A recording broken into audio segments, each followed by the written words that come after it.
So high drama on the streets of West Bengal today as BJP upped the ante against the Mamata Banerjee government. Leader of the opposition Suvendu Adhikari was detained by the police after a scuffle between him and cops during the BJP's march towards the state secretariat, also known as Nabanna. Several other BJP leaders, including Lokit Chatterjee, were also detained. Police used water cannons and tear gas shells to stop and disperse BJP workers. The Bengal BJP has now planned Kala Dibash rally tomorrow.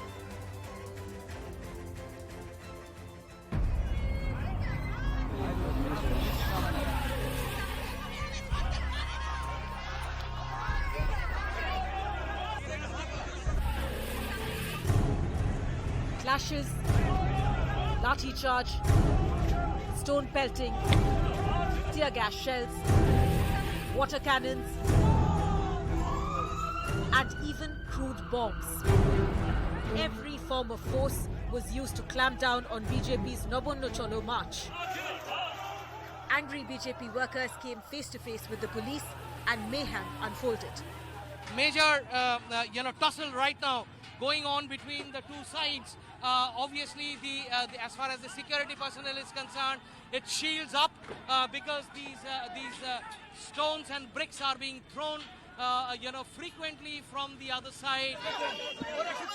BJP leader Suvendu Adhikari, Lokit Chatterjee and Rahul Sinha were stopped by the police near the secretariat and detained after a lot of resistance.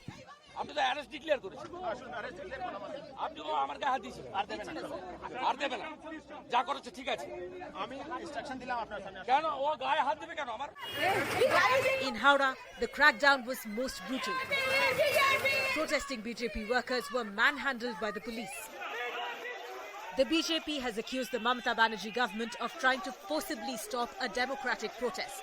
ममता जी का साथ आदमी नहीं है, बंगाल का जनता नहीं है, इसलिए जैसे नॉर्थ कोरिया में करता है तानाशाही, इस तरीके से बंगाल में भी तानाशाही कर रहा है. The TMC defended the crackdown and accused BJP goons of destroying public property. The TMC has been cornered over corruption with several party leaders, including ministers, being arrested or raided over scams. And now, with this shocking use of force, is the Bengal government on the back foot?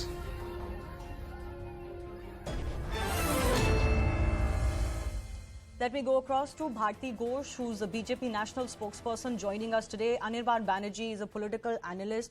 Anirban, after the scenes that were witnessed today in Bengal, can the charge of being undemocratic be thrown at the BJP by the TMC at least? There's a difference between political activism and vandalism in the name of political activism. What we have witnessed over the last few years, whenever the BJP holds a rally, there's more vandalism than anything else. For example, in 2019, when there was a rally led by Mr. Amit Shah, the statue of Ishwar Chandra Vidyasagar was destroyed by the vandals from BJP. We have seen that when Mr. Dilip Ghosh holds public meetings, even ambulances carrying emergency patients are not let to pass.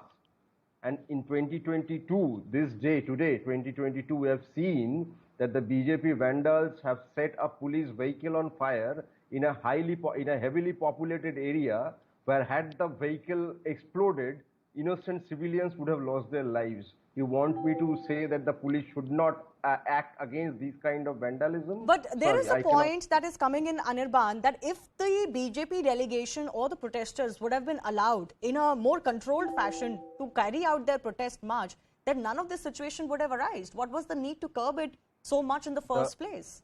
The area around the state secretariat is under section 144, the year round, 24 hours a day, 365 days a year.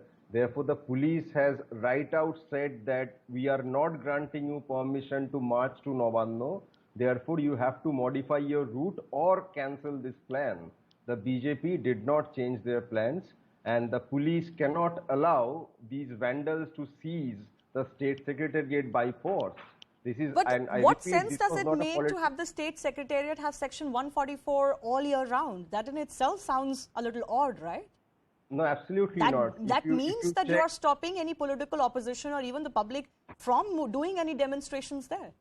If you check every state secretariat in every state of our country, there is one section 144 imposed around that area. This is high security zone. I mean, there are VVIPs moving around. These are not common ordinary people. I mean, they are so common then ordinary that should be okay people. for every state. It is not an exception for West Bengal. I've got Rahul Sinha of the BJP also joining us over the phone line. Rahul Sinha, the charge that is being made against the BJP is that you deliberately caused vandalism.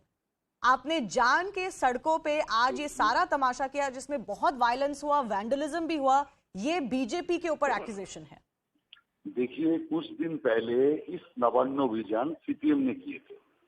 उस समय CPM को permission मिला, वो कलकत्ता से किया। उस समय police कोई बाधा नहीं दिया, कारण इनका तृणमूल का साथ सीपीएम का एक गठबंधन अंडरग्राउंड का है, इसीलिए सीपीएम को परमिशन मिला, बीजेपी को नहीं मिला। कारण क्या है?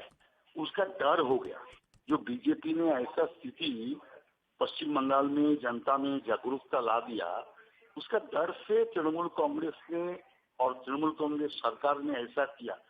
आप कहाँ देखेंगे जो प्रोग्राम का एक दिन पहले से जो ट्रेन से जा रहा है, सारे लोगों को ट्रेन से उतार रहा है। काल भी दिन भर लाठीचार्ज किया पूरा पश्चिम बंगाल में, हर जगह में। तो घटना पहले से ही देख रहा हूँ, जो सरकार ऐसा मारमुखी नीति अपना लिया जो जनतंत्र में एक लज्जा है। पश्चिम बंगाल में कोई पॉलिटिकल प्रोग्राम में ऐसा विंडिक्टिव एटीट्यूड किसी सरकार ने नहीं दिखाया। इस सरकार ने दिखाया, इसके कारण जिनका डर पैदा हो गया था, इसलिए उन्होंने किया। और जो मौत को और भी उत्तेजित करने का काम भी तृणमूल कांग्रेस सरकार का ओर से हुआ, और इसीलिए जो घटना हुआ इसके लिए जिम्मेदार तृणमूल सरकार का नीति।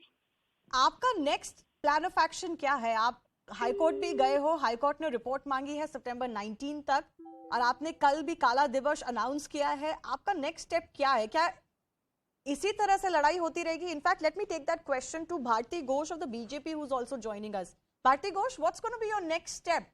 And I mean, do we really need to see this kind of confrontation between the opposition and the government, even if you have the legitimate right to protest?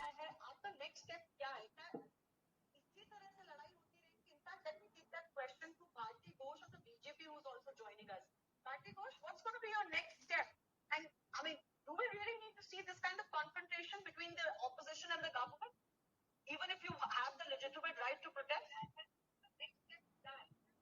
I can't hear you fairly well, but as far as I understand, you are asking us what is the next step of Bharatiya Janata Party, if I'm correct. Yes, go ahead. You see, this barbaric torture has been going on for the last 3-4 days. Our party workers have been unlawfully restricted from coming outside their homes. They have been restricted from boarding trains, and any party in India or any organization doesn't have the lawful right to unlawfully restrict or unlawfully restrain the movement of passengers. This is also what we have seen. And today we have seen that on peaceful processions, tear gas, the use of tear gas by the police, the use of stone pelting by the police acting as a daladas of the Trinamool party, and our next step should be all out steps. All out effort to make Bengal free of this Hitlerian rule, of this fascist. Okay, I've just run out of time. That's all the time that I had. I do thank both of our guests and all three of our guests for joining us. We'll see how this flashpoint, the latest one between the BJP and the TMC, now progresses. Time for a very short break. On the other side, we'll get to the day's biggest stories.